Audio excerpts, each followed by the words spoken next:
Good afternoon, ma'am.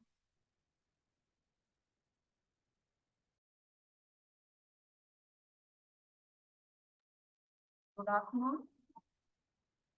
Is it audible? Yes, ma'am. It's clear. Okay.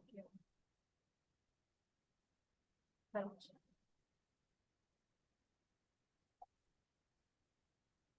We'll wait for 2 minutes, then we'll start the class.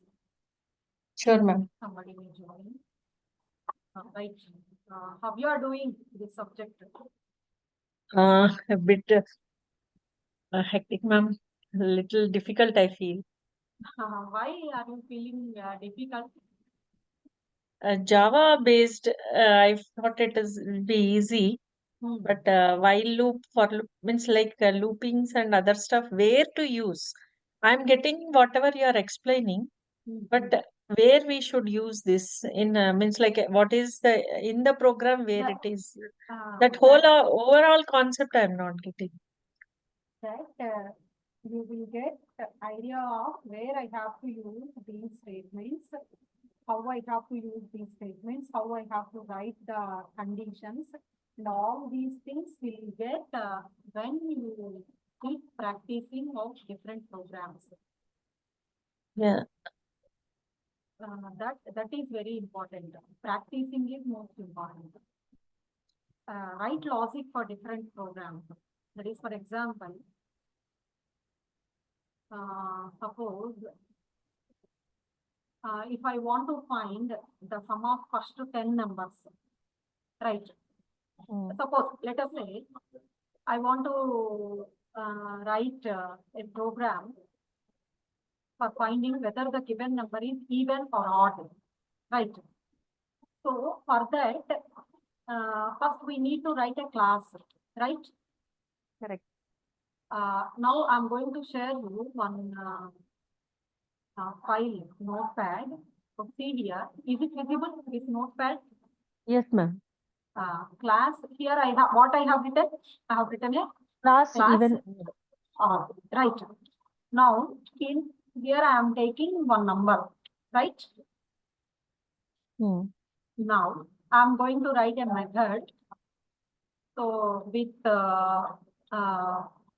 return type void, right?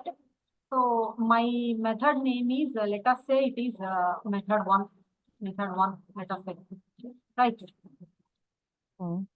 Right. Now I want to find whether the given number n is even or odd, right? Now, how I can find whether a given number is even or odd? If that number, when I divided that number, if I divide the number with 2, if the remainder is 0, then I can say that it is even. Correct. Otherwise, it is odd. Now, for finding the remainder operation, what operator used remainder for getting the remainder as the result? What operator I use? I need to use modulo division operator. That is n modulo division 2 is equal to 0. If this value is equal to 0, that is what I am checking here, whether remainder, here this gives the remainder, that remainder is 0 or not, I am checking. If it is equal to 0, what I am doing here, I'm going to do printing Even. Right. If not odd. Else, if not, I cannot write in programming, right? Else. So I can write it as else. Right? Now here what I am doing here, I am printing it as odd. Now I need to close if, I need to close else, right? I need to close my main method also, right? Yeah. Now I want to take main method, right? So how I can write main method? What is the syntax that I need to follow for writing the main method? Public static void main. Right. Is it the syntax for writing the main method? Yeah. Within the brackets, I need to write String. args. Mm. Now, main method opened, right? Do you understand what I am writing? These Yes. are the things which are present in my class, Mm. right? Yes.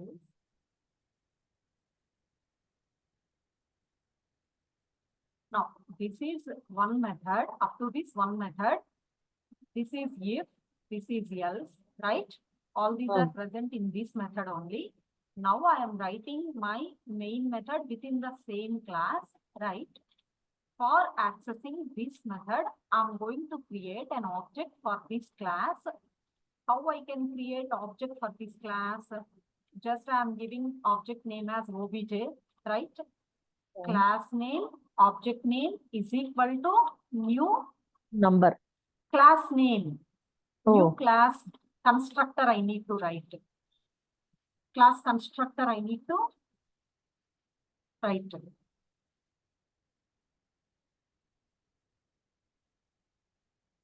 Mm. 1 minute. After class I do. Okay, right. Now here I have written to class constructor, right? Now with the object name I need to access the method, right?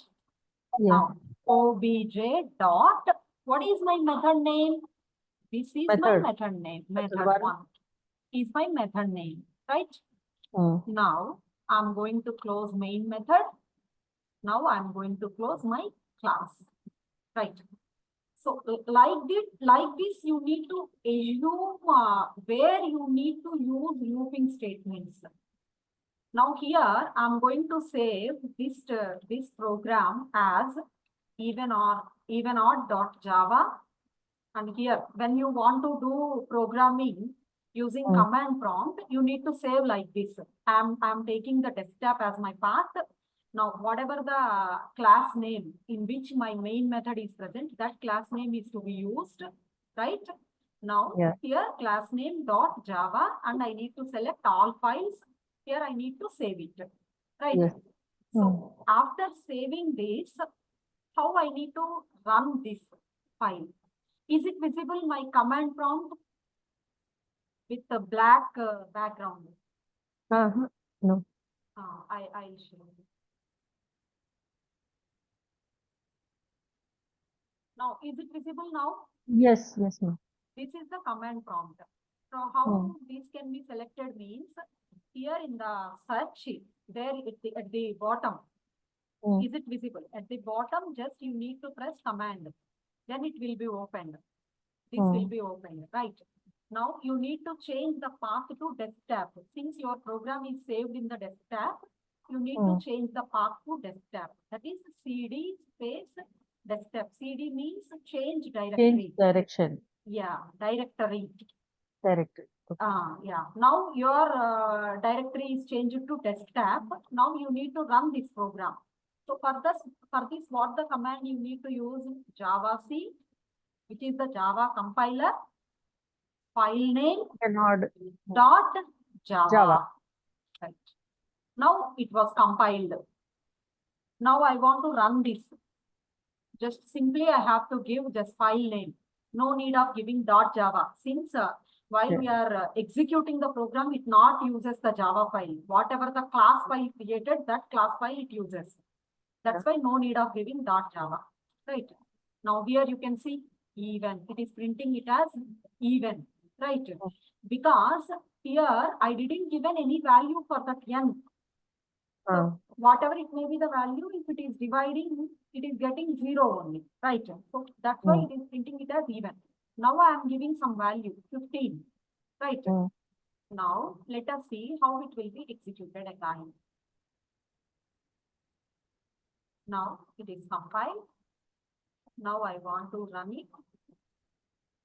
See here what the output I got? Odd. Right? Like this, I need to write the program. So wherever you want, suppose for example, if you want to print, if you want to find the sum of numbers up to n, right? That is what you want to find. You want to find 1 plus 2 plus 3 plus 4 plus plus 1. 5. This you Oh. want to find, right?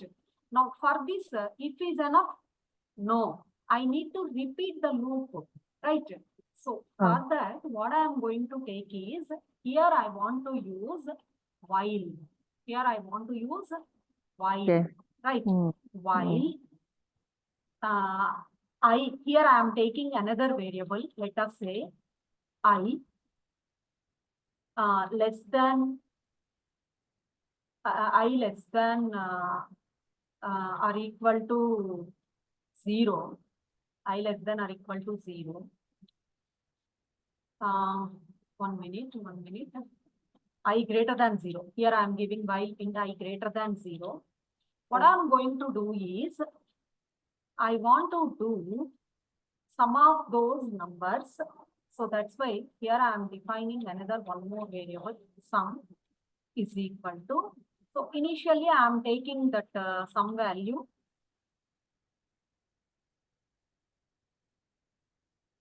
Int sum is equal to 0 initially I am taking. Now here no need of again declaring sum. Sum is equal to sum plus n, here we are taking Plus n minus 1 and minus 2. Yeah. Now here what I need to do. So here what happens initially, I is, so here again I also am going to take int I is equal to, now what I am taking, I is equal to right, no need, I think I not necessary here, just I can take n greater than 0, right? Now what happens initially here, sum is 0 plus what is n? 5. 5. First 5 is added. Next what I am going to do is n is equal to n minus 1. N is equal to n minus 1. Here what becomes n value? 5 minus 1, 4. First 5 is greater than 0, condition correct. So this will be happened. After that n reduces to 4. Again it checks 4 is greater than 0. S condition correct. Right. Again 4 will be added. Next 4 minus 1, which becomes 3. Right. Like this it works. Right. Now here I want to close my loop. Now my loop was closed, and I want to print the statement what I have.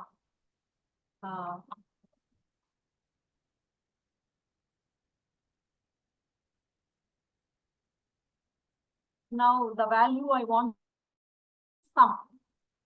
some value I want to print here, right?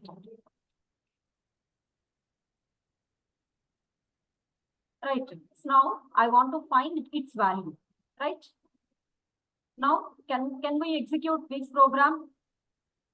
No, I'm going to save the program. Now again I'm going to run the program. It was compiled. Now I'm going to run the program. Here you can see it is giving 15, right? What is the value of 1 plus 2 plus 3 plus 4 plus 5? 5 plus 4, 9. 9 plus 3, 12. 12 plus 2, 14 plus 1, 15. Right? Is it giving correct answer or not? Hello? It is giving correct. Yeah.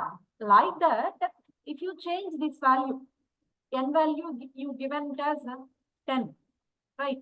Now, can I run this program again? Yes.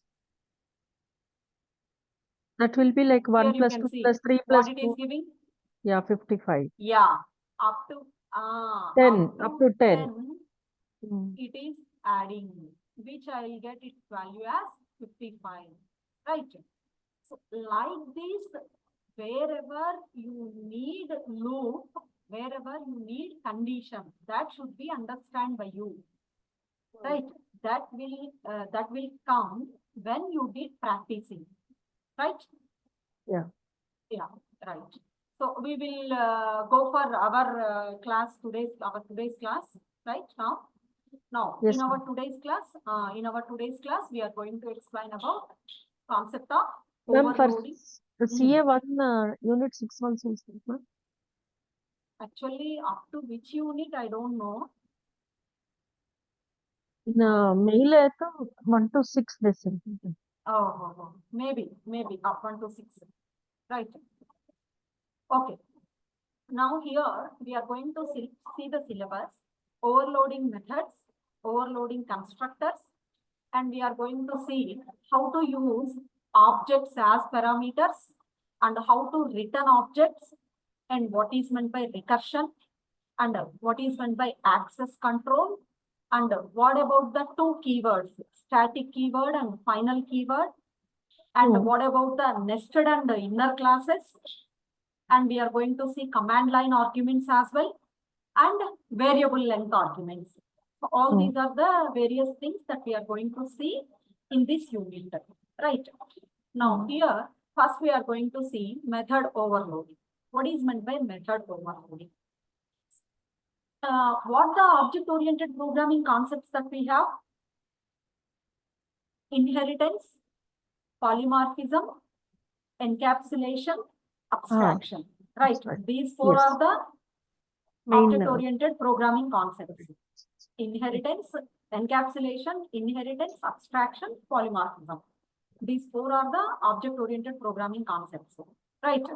Now, in those four object-oriented programming concepts, polymorphism is one. So that polymorphism can be explained by method overloading. Here, how we achieve the object-oriented programming concept polymorphism in Java is using method overloading, using constructor overloading, using method overriding. By using these three things, we can achieve polymorphism. So out of those three, first we are going to see method overloading. Now, what is meant by method overloading? If a class has multiple methods with the same name but difference in their parameters, one class contains a method with the same name. So here you can method overloading allows different methods to have the same name but different signature. Method signature is different. That is, method parameters are different. Right. So this is also to be called as compile time polymorphism or static polymorphism, or it can also be called as idly binding in Java. Right. So method overloading means a method is having a class is having multiple methods with the same name. Right. Now here you can see how overloading can be done in different ways. So we have different ways of doing overloading. First one is by changing the number of arguments, by changing the data type of the arguments, sequence of data type of parameters, by changing the sequence. So here you can see I have written a method with two parameters. Those two parameters are of integer type. Here I have written the same method with the same name. I have written the method, but it is taking three parameters, three integer values as the parameters it is taking. Now there is a change in the number of arguments that we are passing to the method, even though the method name is same. Right. Now changing the type, data type of the parameters. Here I pass to two integer parameters as two integer values as the parameters, but here we are passing one integer value and one real value as the parameters. So even though both are having same name and same number of parameters, but both are having difference in their data type of the parameters. Right. And also I can create method overloading by changing the sequence of data types. Now here you can see both the methods are add method only, but here first one is integer and second one is real value. But here first one is real value, second one is integer. Both are having same method name, same number of arguments, same type of arguments as well, but their sequence is changed. Here integer comes first, here real value comes first. Right. So these are the mainly three ways that what we follow for doing method overloading. Right. So next we will see an example for that method overloading. So here you can see I have taken a class sample. Now here we taken a method add, which takes 3 parameters. Those 3 are the integer parameters. So it adds those 3 values and prints those 3 values, right? And here I have the method with the same name. Whatever the method here I have, with the same name I have written the method, but its number of parameters is different, right? Here it is having only 2 parameters. Here it is having 3 parameters. Now here I have written the same method with the same name. 3 methods, that is multiple methods are there with the same name. That is one method add can be represented in different forms. Here it is taking, in this form it is taking 3 parameters. In this form it is taking 2 parameters. In this form it is taking 1 integer. Even though it is taking 2 parameters, 1 integer and 1 double value it is taking. Right. Now here this is my main method. Here I created an object for this method, and here you can see I called add method with 3 integers. When we call the add method with 3 integers, based on the number of parameters, it calls the method. Since here all the 3 are integers and 3 parameters are there, definitely this will be called. This method will be called. So here it finds the sum of 10 plus 20 plus 30, right? And when I call like this, 10 comma 20. So here, which method is to be considered here? Here, this is having 2 parameters and this is also having 2 parameters. Here we given 2 values, 2 parameters for the method. Now, which method is to be called? Based on the type of parameter. Here both are integers. This method contains integer parameters. So this method can be called and it finds the sum of 10 and 20, right? So after that, this method. Now here you can see int a and double b. Here this is integer value and this is double value. So this method will be called, right? Now the JVM, Java Virtual Machine, identifies the type of the parameters and number of parameters in accessing the method. Like this, we can give method overloading in our programming, right? Do you understand method overloading? Yes, ma'am. Yes, right. Next we are going for next one, constructor overloading. How we are doing method overloading? In the same way, I can do constructor overloading also. Now we seen earlier constructor. What is meant by constructor? What is meant by constructor? A constructor is simply like a method, but it is having same name as your class. So how your class is present, with the same name, the constructor can be represented, right? Now here you can see constructor overloading in Java is a technique of having more than one constructor with different parameter lists, right? They are arranged in a way that each constructor performs a different task. So how the compiler differentiates all these constructors means by using number of parameters only and the type of parameters also, right? So here you can see constructor with no parameters, constructor with 1 parameter, constructor with 2 parameters. So the name is same for all the constructors, but the number of parameters is different, right? How we are doing method overloading, in the same way we can do constructor overloading also. So here you can see an example for constructor overloading. So here I have a class sample. For this class sample, I'm going to write multiple constructors. That is what I'm doing constructor overloading, right? Now here, this is the name, the constructor what we have taken. I already said you that constructor should have the same name as the class. So that's why this becomes the name of the constructor. Here I am passing 3 parameters to this constructor. What are those 3 parameters? Name, email, and mobile. So those 3 values that I want to print here in this constructor, right? Here I'm going to overload the constructor. That is, I'm going to write again same constructor, but with different number of parameters. Here I am using 2 parameters only. Name and email. These 2 parameters can be given. Right. Now, again, I am doing constructor overloading third time. Right. With only one single parameter. Right. Now, here, this is my main method. This is my object name. Yes, is my object name. That object calls the constructor with 3 parameters. Here, these are the 3 parameters that it takes. Since it is having 3 parameters, wherever my constructor contains 3 parameters, that can be invoked. This constructor can be invoked. Now, here I created an object with 2 values.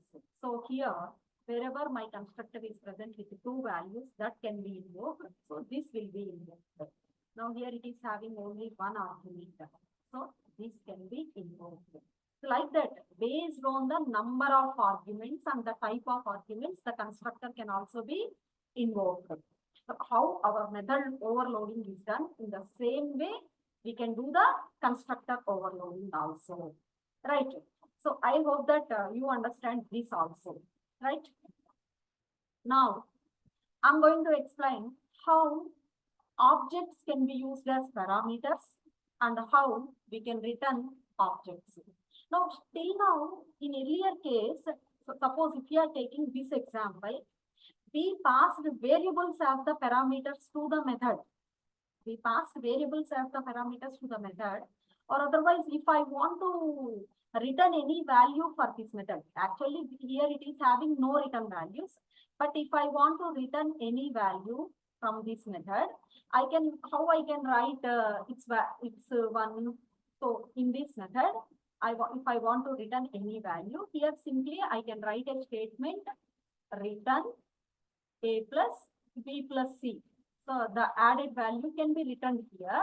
Now here for return value accessing, here I can take one variable. Here I can print that variable. So at this place I can print that particular variable. I can print like this. Also I can write the program. Right. Now here we passed only the variable values or the integer values as the parameters or as the return values, right? But how I can return an object as a parameter, how I can give an object as a parameter, how I can return an object from a method, those things that we are going to see, right? Now here, using objects as parameters in Java allows you pass the instance of classes to the methods. Now, it enables those methods to operate or modify on the state of those objects. So, for which method we are passing the object as the parameter, that method operates or modify the state of that method. So, when you pass an object as a parameter to a method, you are providing access to that object to the method, allowing it to interact with and modify the object's properties and behavior. That method can modify the properties and behavior of the objects. So here we are seeing a simple example for how we can pass an object as a parameter. Right, here you can see class person, which contains 2 variables, name and age. So here I have taken constructor of that person class. So in which it is having 2 parameters, again name and age. Now here, whatever the value I am getting here, to give that value to this name, here I am using this dot name, which represents the instance variable. And here this name represents the parameter of the constructor, right? Here age value is passed to this one, that is this one, right? Now here this is the constructor. Get name is the method and get age is the method. Set name is the method. Set age is the method. Set age is another method. Here we have written 4 methods. Get name, get age, set name, set age. Now here this is another method which displays the information of name and age, right? Now here for this I have written another one more class, which is nothing but object parameter example class. right? Now here in this class, I have written a method which is nothing but modify person method. Now for this class, we are passing the person object, the class here, person is the class, its object is this one.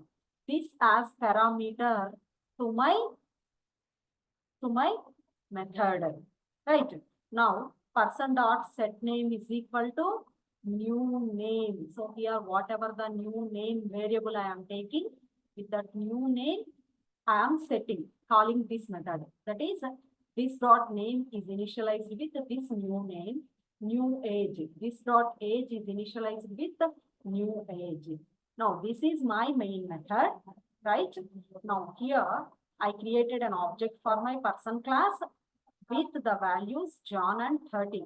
So here whatever the information that we have, those are the before modification, right? That information will be displayed. So after modification, now here we are calling the person modify person method, right? Now here I am passing person as the object, that is where I want to change the values. I want to change the values in the person class, right? Which values I want to change? Name and age I want to change. So two different values are given. Now person modify information can be printed here, right? Now if you see the execution of this one, then you will clearly understood how this can be, how it object can be accessed as the parameter, right?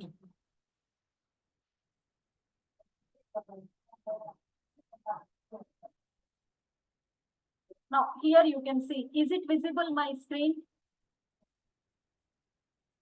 That Java file execution screen.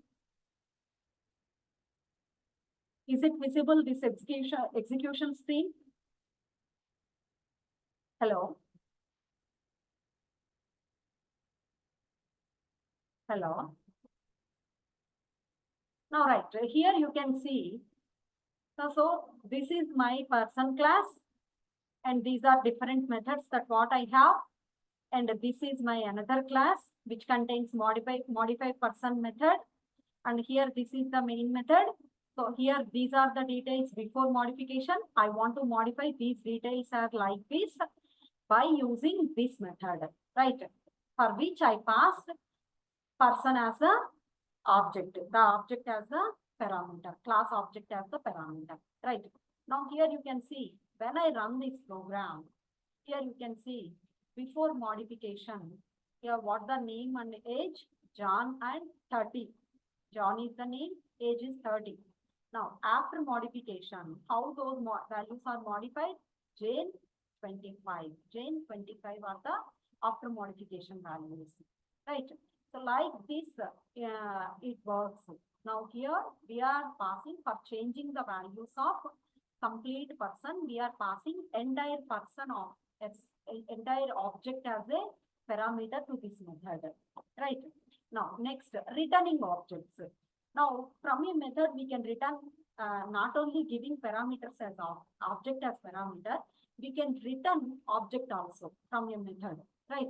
Now, returning objects in Java involves methods that run instances of classes as they results, right? Now, this allows you to encapsulate data and behavior into an object, right? When a method returns an object, the calling code can use the returned object to perform further operations. That is, whatever the values written, those values can be used for further operations. Now here you can see a small example for return objects. Here this is my class, right? Now I want to create a method. Now here my method is create person is my method. Now I want to return an object, a class object as the parameter. I want to return that one from this method. So the return type should be represented as of this class. The return type should be represented as of this class, right? Now here you can see string name int age Now return new person name comma age. Return new person name comma age. Right. Now here you can see this is my main method. Now here you can see that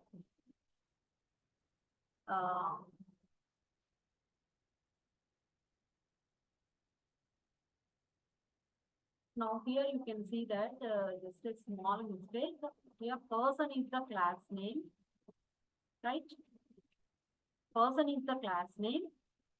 In this person, this type of object is returned as the parameter. This type of object is returned as the parameter with the values name and age, right? Now here you can see this is my main method. I created an object for this class and I called that method create person method, right? With the values John Doe and 30, right? Now here we are displaying the person information by calling the display information method, right? Now here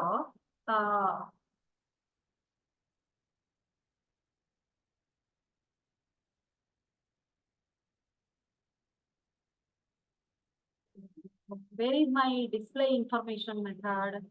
Something is wrong in this code. I will see that information. This is not create person. This is display information method, right? This is display information, right? This display information method displays that display information method will be called here of type of return type person, right? Now here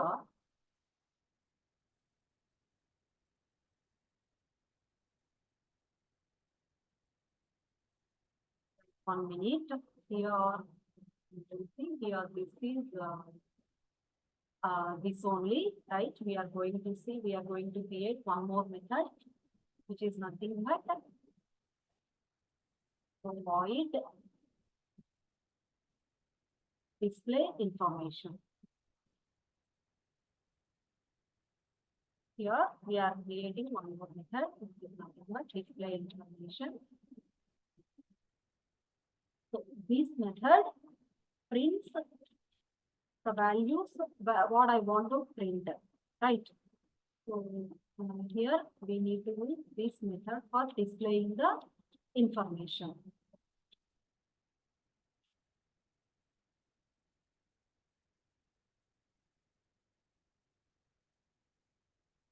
Here you can see how this method prints that information. So here you can see. So it prints, what are the two parameters that we have? Name and age, right? Now name value print will be printed here.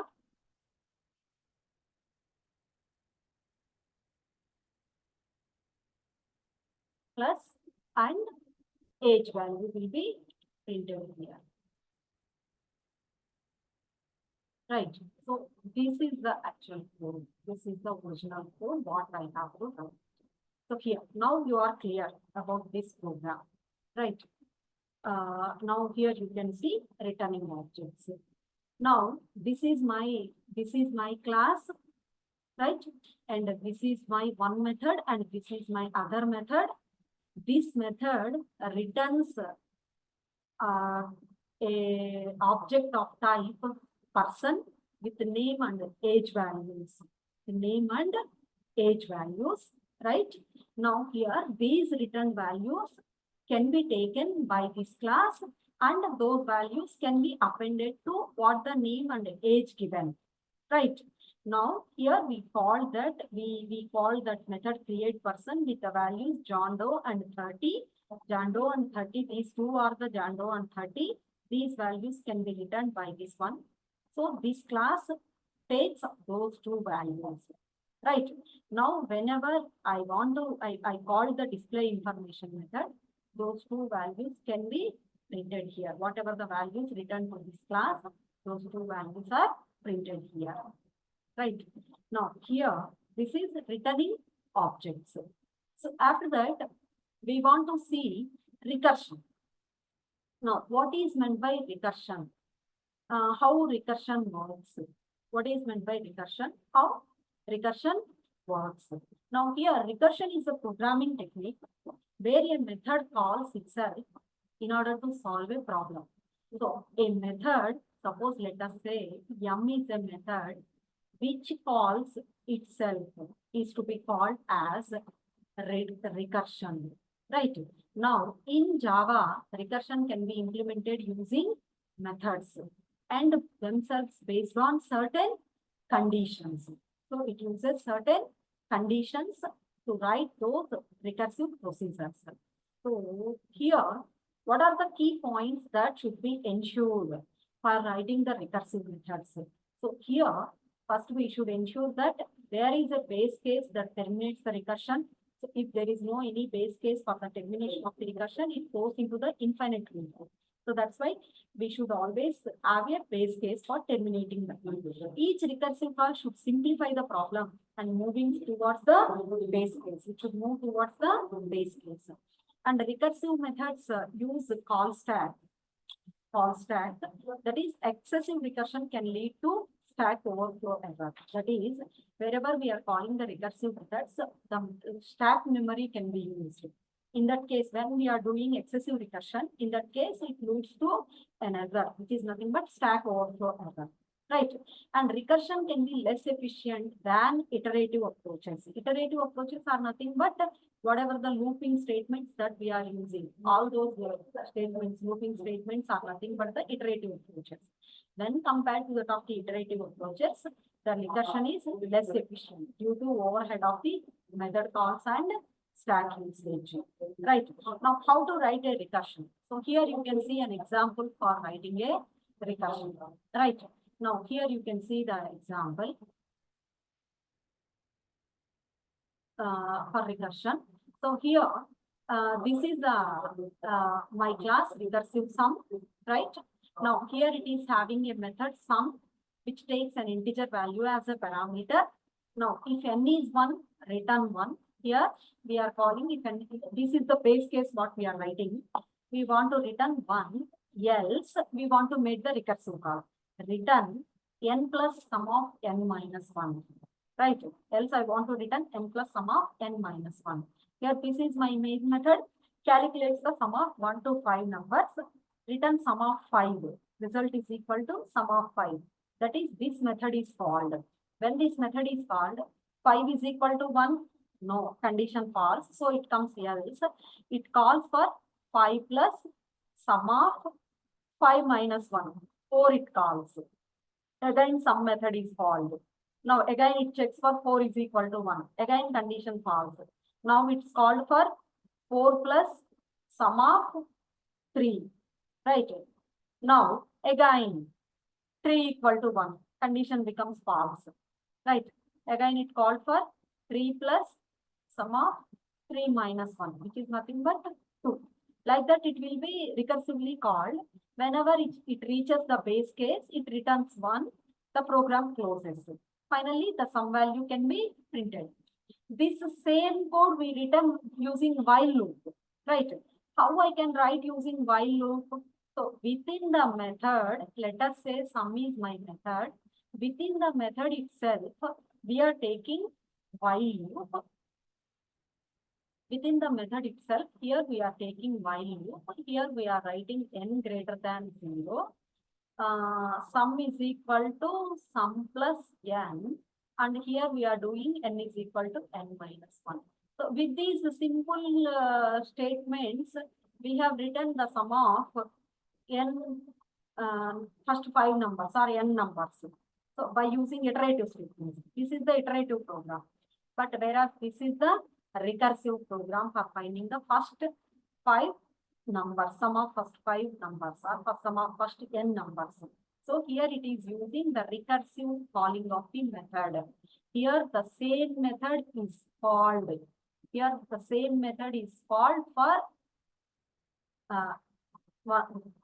n minus 1. Here the method is called for n. Here the method is called for n. Here the method is called for n minus 1. Right? So this is the recursion. Right? Next one. Access control. What is meant by access control? How this access control works? So access control means where from a method, where a method can be accessed, where from which class a method can be accessed. So all these things. So wherever the things, if I want to access classes, if I want to access methods, if I want to access variables. So from where I want to access, where it is possible to access, to know that controlling. So whether I can access that or not, to know that controlling, these access control methods can be used. Right. Now here you can see access control in Java refers to the mechanism used to restrict or allow access to certain parts of Java program, such as classes, methods, and variables. Right. So this access control determines which classes and objects can access specific codes or data within that particular program. Right. Now, what are the various access modifiers that we have? Public, protected, default, private. These four are the keywords which are used for the representation of access modification in our program. Right. Now, here you can see public. Public, the class is accessible by another class. For classes, you can use either public or default. Class is accessible by another class. The class is, when we return it as default, the class is only accessible by the classes in the same package. So if a class is public, it can be accessed by any other class, right? But when a class is default, it can be accessed by only the classes which are present within that package, right? This is used when you don't specify a modifier. Just we are not, sometimes we are mentioning that public class, like that we are mentioning, but sometimes we are not writing that public, just we are writing class name. In this case, we are not representing any access specifier. That itself is to be called as default access specifier. That itself is to be called as default access specifier. Now, here, for seeing if we write public, the code is accessible for all the classes. In case of methods, the code is accessible only within the declared class. If it is private, the code is accessible only within the declared class. Default, the code is accessible within the same package, and protected, the code is accessible in the same package and subclasses also, right? So these are all the access modifiers that we can use and their scope. Now here you can see a table which shows the scope of all the different access modifiers. So here you can see. So default, if it is default, within the same class I can access. So even it is private, the same class can be accessed. Even it is protected, within the same class it is accessed. Even it is public, within the same class it is accessed. Now, if it is default, within the same package and in the same subclass only it can be accessed. If it is private, that class or method cannot be accessed even it is in the same package, right? If it is protected and public, it can be accessed in the same package and subclasses. Now, same package and non-subclasses.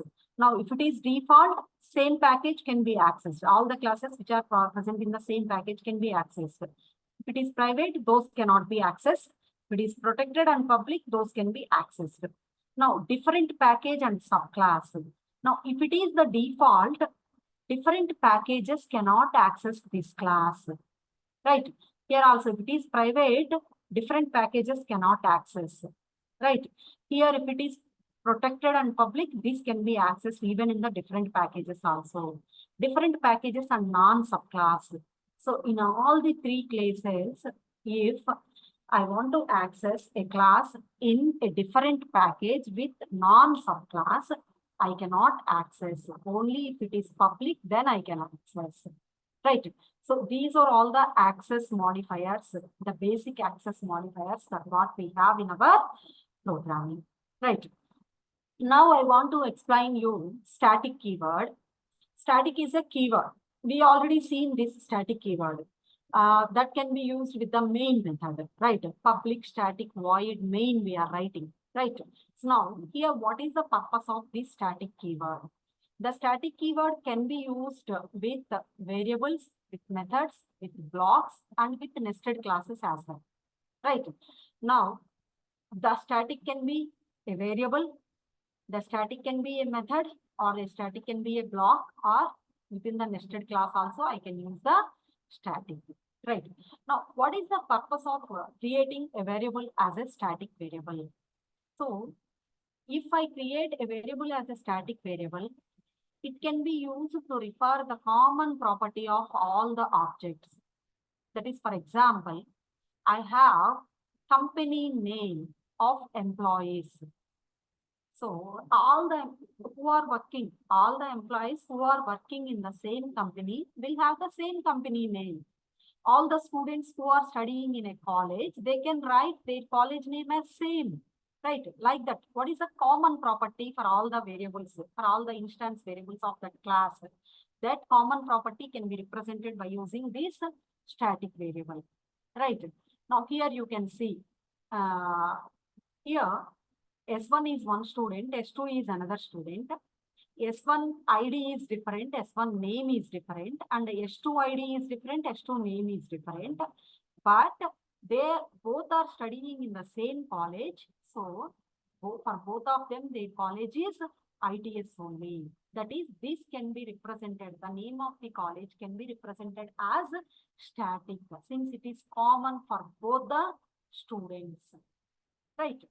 Now, next, static, I already said you that a method can also be represented as a static, right? Now, whenever we return a method as a static, this method can be accessed without creating an object. Earlier, how we are accessing the methods? By creating an object to a particular class. That is how we are accessing object name dot method name. Like this we are accessing, right? Now, without creating object, just simply by using the method name, if I want to access any method, I need to make it as a static method. That's why only we represented Java main method as a static method. Without creating object for the class which is present in the main method, we can access that main method, right? The Java compiler can access that main method, right? So that's why only we return that as a static method. Now here you can see an example for that. Static int cube. Here this is a static variable and return. So here this is a method, static method. Now here it returns x cube, right? So without creating an object.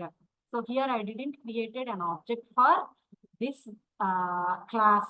Directly with the class name, we can access that method, right? So this is a basic purpose of static. Now, static can also be used with a block, right? Here, just I return with the static name, I return a block. This is to be called as static block. So it is used to initialize the static data members. So it is executed before the main method at the time of class loading itself. Before main method only, it will be executed, right? But every program starts with the execution of main method only. But if we are writing any static blocks, first static block is executed, then the main method will be executed, right? Next we are going to see final keyword. This final keyword can also be used with variables, methods, and classes, right? If we use a final keyword with a variable, its value cannot be changed, right? So its value becomes constant. So if you are using, whenever I want to initialize any final variable, it can be initialized within the constructor only. Without having the constructor, I cannot initialize any final variable, right? And here you can see an example for final variable. Final int speed limit is equal to 90. So when I want to change this speed limit, Here I will get an error, right? So since it is declared as final, this value becomes constant value. The constant value can't be changed. So if I try to change, it gives an error, right? So this is the purpose of using a final. Next, final method can also be written. Here, this is a final method. When I try to override this final method, this gives an error. Final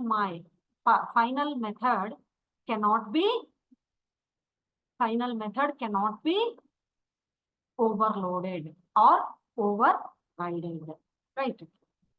Next, class, final class. A class can also be represented as a final, but I cannot create a subclass for that particular class. That is, inheritance is not possible if I create a class as a final class, right? So these are the main keywords, right? Next one, nested and inner classes. So if a class is written within another class, then we can call it as a nested class, right? Now, here, inner class also the same thing, right? Inner class, if we write a class within another class, we can call it as an inner class. But what is the difference between nested classes and inner classes? Static classes are to be called as nested classes. Non-static nested classes are to be called as inner classes. Non-static nested classes are to be called as inner classes. Static nested classes are to be called as nested classes. Right. Here, the inner classes are of two types, local classes and anonymous classes. Anonymous classes means no need of giving name for that particular class. That is to be called as anonymous class. Now here you can see member inner class, anonymous inner class, local inner class, static nested class.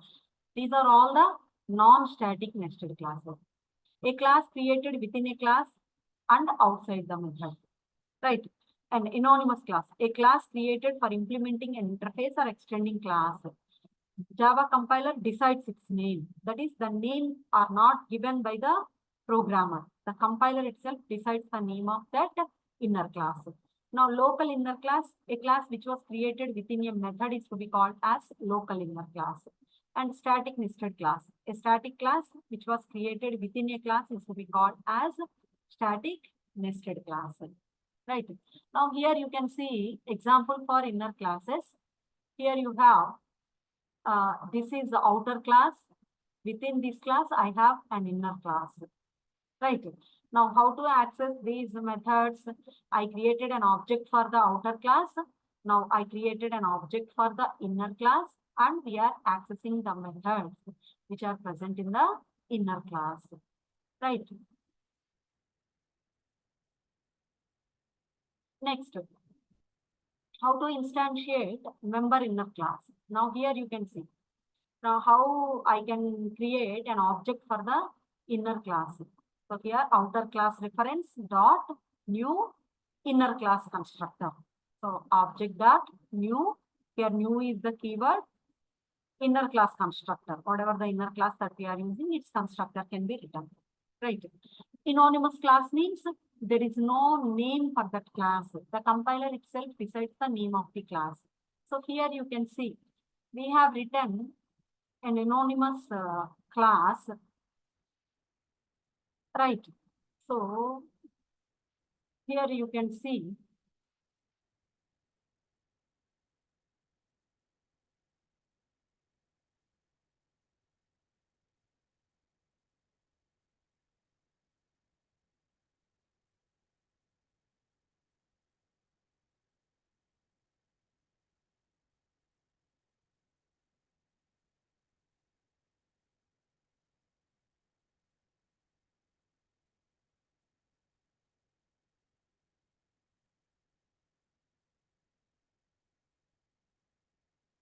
now here you can see the local classes. Here this is the local class. So here this is an example for local inner class. That is why we can written it as like this. Now for the local class, how we can access the data of the methods, that is explained here in this program. Right. Variable arguments. So var args is a short for variable arguments. Now here it is declared using an ellipsis symbol. That is, this is the symbol that what I want to use. Like this, I can declare variable symbols, right? The var-args method is implemented using a single dimensional array internally. It uses a single dimensional array internally. When you call var-args method, you can pass 0 or more arguments to a specific type. So just like a single dimensional array. So here you can see public static void function method. Here this is a method which takes var-args as the parameters. It takes var-args as the parameter. Now here you can see, so static void int a number of arguments, a dot length, add 100, that is add 1, 2, 3, 4, add. Now here we are calling this method like this, right? Now how it accesses these values, right? It takes, initially it takes only one single value. After that it takes 4 values. For 4 values, its length is printed. Now when it is given 100, its length is printed as 1. When it is given 4 values, its length is printed as 4. Now when I call like this, its length cannot be printed as, can be printed as 0, like this, right? Now, so these are all the lab programs that what we have. And this is the constructor overloading and method overloading lab programs, right? Here, a calculator is the class, constructor overloading is done here at these 3 cases, and method overloading is done at these 2 cases. Now, anyway, all the constructors are created and all the methods are called here, right? Now, next program, here this gives inner class example. Now, I want to access the private members of this outer class in the inner class, right? Now here, this is the outer class and this is the inner class, right? This is the outer class method where I want to access the method which is present in the inner class, right? Next, so this is the example for command line arguments. So here, if the argument's length is not equal to 2, it need to print this statement. Else, if the argument length is equal to 2, then first argument is taken into the args of 0 and the second argument is taken into args of 1. So those 2 values are added and finally the result will be printed, right? So this gives the command line arguments. So I hope that you understand all these concepts what we explained here in this class, right? Yes. So try to practice all these and get the things. If you have any doubts, let me know in the next class, right? Sure. Thank you. Can I leave the class? Thank you, ma'am. Thank you.